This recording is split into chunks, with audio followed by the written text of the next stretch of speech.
ជំរាបសួរបងប្អូនទាំងអស់គ្នាថ្ងៃនេះខ្ញុំមានព័ត៌មានសំខាន់មួយពាក់ព័ន្ធជាមួយនឹងទិន្នន័យរបស់សហរដ្ឋអាមេរិកណាអញ្ចឹង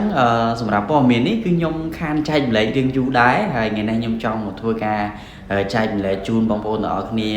សារឡើងវិញហើយក៏ចង់មើលពីជាមួយនឹងទិសដៅផ្សារបន្ទាប់អញ្ចឹងណាថាតើនៅពេលដែលម៉ោងព័ត៌មានចេញហើយឬក៏ព័ត៌មានមិនទាន់ចេញថាទិសដៅផ្សារហ្នឹងគឺវានៅតែបន្តការធ្លាក់ចុះទៀតឬក៏មានការកើនឡើងទៅអញ្ចឹង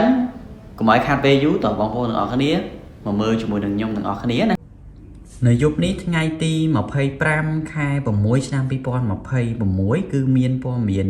2ពាក់ព័ន្ធជាមួយនឹងទិន្នន័យ PCE ហើយនិង GDP របស់សហរដ្ឋអាមេរិកណាអញ្ចឹងនៅម៉ោង7កន្លះយប់នឹងតែម្ដងអញ្ចឹងសម្រាប់ព័ត៌មាន2នេះខ្ញុំគិតថាវាអាចនឹងធ្វើឲ្យតម្លៃទីផ្សារគឺមានការប្រែប្រួលគួរសមបាទទៅលើតម្លៃហាងឆេងមាសណាអញ្ចឹងបើសិនជាយើងក៏លេខមកមើលជាមួយនឹងទីផ្សារព័ត៌មាននៅពេលបច្ចុប្បន្ននេះជាមួយនឹងការវិភាគការព្យាករណ៍បាទអញ្ចឹងទៅលើនេះចេញពីនេះបងប្អូនឃើញទេនេះបងប្អូនឃើញដៃខ្ញុំហ្នឹងនៅខាងស្ដាំហ្នឹងគឺចេញពីខែមុនគឺ0.20% ប៉ុន្តែការព្យាករណ៍នៅខែនេះគឺល្អជាងខែមុនគឺបានឡើងមក0.3%អញ្ចឹងបើសិនជាទិន្នន័យចេញមកជាក់ស្ដែង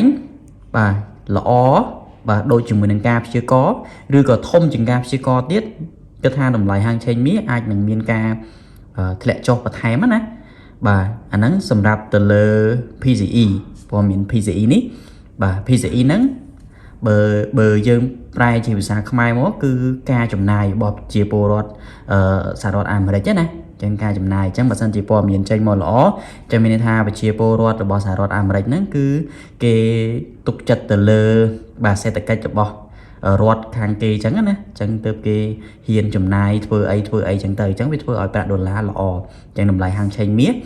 ក៏អាចមានការធ្លាក់ចុះដែរអញ្ចឹងបើសិនជាអាហ្នឹងបើចេញមកដូចជាមួយនឹងការព្យាករណ៍ឬក៏ធំជាងការព្យាករណ៍ប៉ុន្តែបើសិនជាចេញមកផ្ទុយគ្នាមានន័យថាតូចជាងការព្យាករណ៍ហើយតូចជាងខែមុនទៀតអញ្ចឹងខ្ញុំគិតថាតម្លៃហាងឆេងមាសអាចនឹងមានការហក់ឡើងទៅវិញណាហ្នឹងគឺបែបហ្នឹងទៅលើព័ត៌មានប៉ុន្តែយើងចាំមើលទិន្នន័យជាក់ស្ដែងហើយGDP នេះគឺដូចគ្នាប៉ុន្តែ GDP នេះគឺជាផលិតផលនៅក្នុងស្រុកណាបាទសរុបផលិតផលដែលគេធ្វើអាជីវកម្មអីផ្សេងហ្នឹងគឺគេសរុបទាំងអស់អញ្ចឹងថាល្អឬក៏មិនល្អបើសម្រាប់ទិន្នន័យដែលគេព្យាករណ៍នេះគឺដូចជាមួយនឹងខែមុនបាទដូចជាមួយនឹងខែមុនណាអញ្ចឹងគឺទៅលើព័ត៌មាននេះបើសិនជាទៅលើការព្យាករណ៍របស់គេនៅពេលថ្ងៃនេះគេថាតម្លៃហាងឆេងមាសអាចនឹងមានការធ្លាក់ចុះណាព្រោះថាការព្យាករណ៍គឺល្អអញ្ចឹងវាអាចនឹងជួយជំរុញឲ្យតម្លៃហាងឆេងមាសមានការធ្លាក់ចុះនៅព្រឹកនេះប៉ុន្តែអ្វីដែលសំខាន់គឺយើងចាំមើលជាមួយនឹងទិន្នន័យជាក់ស្ដែងនៅពេលយប់តែម្ដងនៅពេលដែលចេញភ្លាមណាឥឡូវយើងក៏លេខមកមើលជាមួយនឹងទីផ្សាររបស់យើងជាក់ស្ដែងវិញអានេះបើយើងក៏លេខជាមួយនឹងទីផ្សារជាក់ស្ដែងណាបងប្អូនអញ្ចឹងបើយើងក៏លេខមកមើលជាមួយនឹងទីផ្សារជាក់ស្ដែងយើងឃើញថាទីផ្សារវាកំពុងតែស្ថិតនៅទម្រង់បាទយើងអូមកនេះទីផ្សារគឺស្ថិតនៅទម្រង់ down trend ណាអានេះ time frame 1ម៉ោងបាទអានេះគឺជាទម្រង់ down trend ហ្នឹងនេះបងប្អូនឃើញទេគឺវាបានបែកពីតម្លៃ4380មកឥ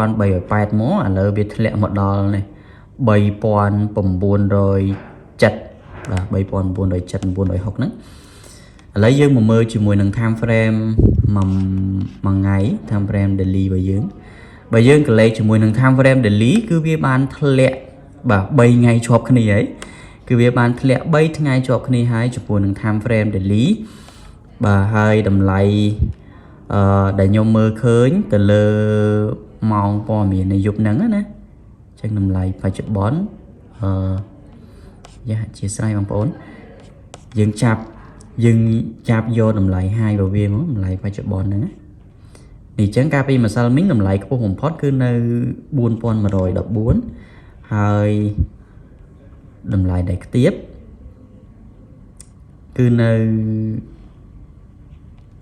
đầm lại này tiếp cứ nơi nè bằng phone cứ nơi bày pón bầm buồn rồi cao bầm bày nó cứ chia đầm lại này tiếp đó này chẳngสำหรับ ตีบ សារ នៅ ពេល ព្រឹក សម្រាប់ ទីប សារ នៅ ពេល ព្រឹក មុន ម៉ោង ព័ត៌មាន ចេញ ណា បងប្អូន ចឹង បើសិន ជា ករណី ខ្ញុំ មើល ឃើញ អា នេះ តាម ខ្ញុំ មើល ឃើញ ណា បើសិន ជា វា ចុះ អត់ បែក តំបន់ នេះ អា តំបន់ support ដែល វា ចុះ មក កាល ពី ម្សិល មិញ ទេ កាល ពី ថ្ងៃ ទី 24 ហ្នឹង ខែ 6 ចឹង បើសិន ជា វា ចុះ មក អត់ បែក តម្លៃ ហ្នឹង ទេ នេះ តម្លៃ 3000 តម្លៃ 3958 នឹង ទេ ខ្ញុំ គិត ថា ទីផ្សារ វា អាច នឹង ឡើង ទៅ វិញ វា អាច នឹង ឡើង មក ដល់ នេះ វា អាច នឹង ឡើង មក ដល់ តម្លៃ order block របស់ វា បាទ តម្លៃ order block របស់ វា គឺ នៅ 476 4076 ខ្ញុំ គិត ថា វា អាច នឹង ឡើង មក ដល់ ហ្នឹង ណា បើ សិន ជា ករណី វា អត់ បែក នេះ អត់ បែក អា តម្លៃ support របស់ វា នេះ ប៉ុន្តែ បើ សិន ជា វា បែក បើ សិន ជា ករណី វា បែក support ហ្នឹង នេះ វា បែក support ខាង ក្រោម ហ្នឹង ណា ចឹង ខ្ញុំ គិត ថា វា អាច នឹង ចុះ មក ទៀត ចឹង វា ចុះ ដល់ ណា យើង មក មើល time frame daily មក យើង មើល time frame daily ថា វា មាន support ចាស់ ជើង ចាស់ វា ដែរ អត់ នេះ បងប្អូន គឺ យើង នេះ ចឹង គឺ ជើង ចាស់ របស់ វា ជើង ចាស់ របស់ វា មុន វា ឡើង ណា ចឹង គឺ នៅ នេះ បងប្អូន ជើង ចាស់ របស់ វា គឺ នៅ 3890 ចឹង បើ សិន ជា ករណី វា បែក 3958 ចឹង វា អាច នឹង បន្ត ធ្លាក់ ចូល បន្ថែម ទៀត មក ដល់ 3890 អា ហ្នឹង គឺជា ការ មើល ឃើញ របស់ ខ្ញុំ ណា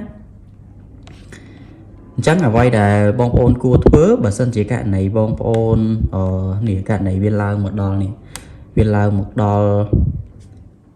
4080 ឬ ក៏ 4070 ជាង ហ្នឹង អញ្ចឹង បងប្អូន អាច ពិចារណា ទៅ លើ ការ sale បាន ណា កន្លែង ហ្នឹង គឺជា កន្លែង ដែល យើង sale ល្អ ហើយ សម្រាប់ SL យើង អាច សេរី ដាក់ លើ តំបន់ resistance នេះ មក នេះ អញ្ចឹង ការ ចូល ផ្សារ បងប្អូន កុំ ចោល SL គឺ សំខាន់ ណាស់ អា ហ្នឹង គឺជា ការ កំណត់ ការ ខាត់ របស់ យើង បើ សិន ជា វា ប៉ះ បើ សិន ជា យើង កំណត់ ការ ខាត់ ហើយ វា ប៉ះ ហើយ អញ្ចឹង គឺ បាន ន័យ ថា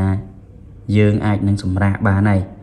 អា ហ្នឹង ទី ផ្សារ ហ្នឹង ណា អញ្ចឹង ខ្ញុំ មាន តែ ប៉ុណ្្នឹង ទេ សម្រាប់ ចែក ចម្លែក បងប្អូន ដល់គ្នា អញ្ចឹង ពី ខ្ញុំ ទៅ បងប្អូន កុំ ភ្លេច តាមដាន ព័ត៌មាន នៅ យប់ នេះ ម៉ោង 7 កន្លះ ហ្នឹង ណា បាទ ហើយ បើ សិន ជា ករណី បងប្អូន ចង់ ចូល ផ្សារ អី ចាំ ម៉ោង ព័ត៌មាន ចេញ ហើយ ចាំ ចូល ក៏ បាន ដែរ អា ហ្នឹង វា ការពារ ទៅ លើ សុវត្ថិភាព របស់ យើង ផង ព្រោះ យើង អត់ ទាន់ ដឹង ថា ទិសដៅ វា ច្បាស់ អញ្ចឹង ណា អញ្ចឹង ខ្ញុំ មាន តែ ប៉ុណ្្នឹង ទេ អញ្ចឹង បើ សិន ជា មាន ព័ត៌មាន អី បន្ថែម ទៀត គឺ ខ្ញុំ នឹង អាប់ដេត ជូន បងប្អូន ដល់គ្នា ហើយ បើ សិន ជា បងប្អូន ចង់ បើក គណនី នឹង ការ ទិញ លក់ ទៅ លើ តម្លៃ ហាង ឆេង មាស ឬ ក៏ ចង់ រៀន បន្ថែម អី អាច ឆាត មក Telegram របស់ ខ្ញុំ បាន Telegram របស់ ខ្ញុំ គឺ ខ្ញុំ ដាក់ នៅ លើ អេក្រង់ វីដេអូ នឹង តែ ម្ដង ណា បាទ ដាក់ ជា លេខ ទូរស័ព្ទ អញ្ចឹង អរគុណ ច្រើន សម្រាប់ ការ ទស្សនា វីដេអូ មួយ នេះ បាយ បាយ